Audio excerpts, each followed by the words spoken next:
Hello class 12 students, आज हम flamingo book के सबसे दिल को छू लेने वाले chapter lost spring stories of stolen childhood को डिटेल में कवर करने वाले हैं, जिसे लिखा है मशहूर लेखिका अनीश जंग ने।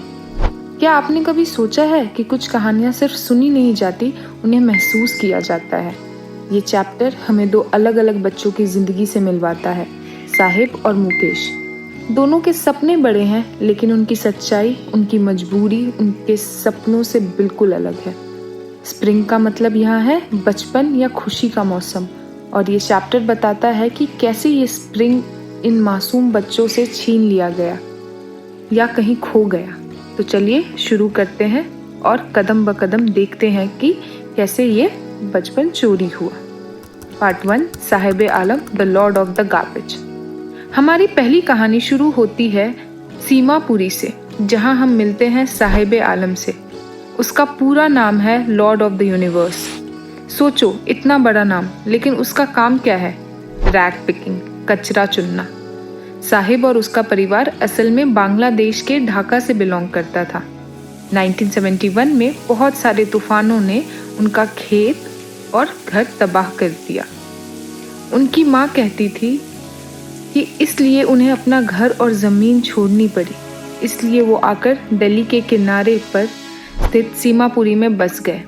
ये एक स्लम एरिया है जहाँ 10,000 से ज़्यादा रैग पिकर्स रहते हैं। यहाँ कच्चे घर, टीन की छत और बेसिक सुविधाओं, स्वेज, पानी का तो कोई निशान ही नहीं है।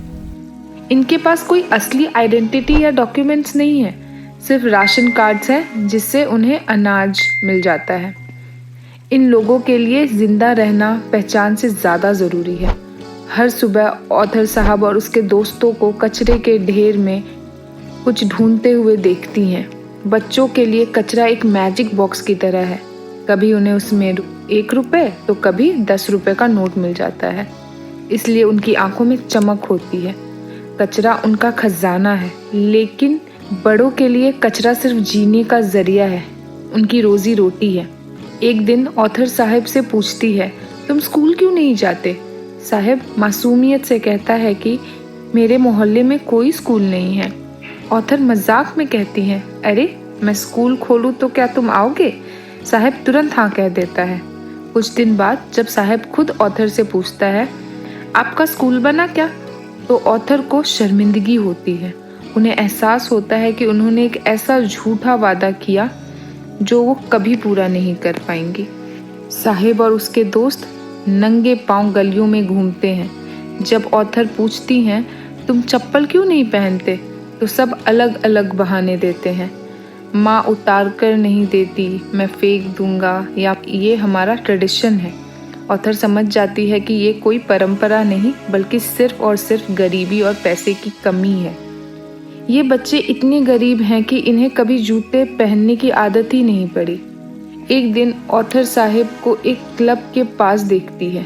वहाँ अमीर बच्चे टेनिस खेल रहे होते हैं। साहिब उन्हें देखकर हर खुश हो जाता है। उसने भी टेनिस शूज पहने होते हैं जो उसे किसी ने दिए थे। वो फटे हुए थे जो किसी अमीर लड़के ने फेंक दिए थे, लेकिन साहिब के लिए वो एक सपने जैसा था। कुछ महीने बाद ऑथर साहिब को एक चाय की दुकान पर काम करते देखती है। उसे 800 रुपए और रोज का खाना मिलता था। जब पूछा कि ये जॉब पसंद है तो साहिब चुप रहा। उसके चेहरे से पहली वाली मुस्कान और बेफिक्री खत्म हो चुकी थी। उसके हाथों में एक स्टील का कनिस्तर था जो उसके पुराने प्लास्टिक के बैग से ज्यादा भारी था। प्लास्टिक का बैग उसका अपना था जो उसे आज़ादी देता था, लेकिन ये कनिस्तर दुकान के मालिक का था। अब साहब अपना मालिक नहीं रहा था। उसने कचरे के ढेर में मिलती आज़ादी को एक जॉब के लिए छोड़ दिया था, और इसी के साथ उसका बचपना भी चला गया।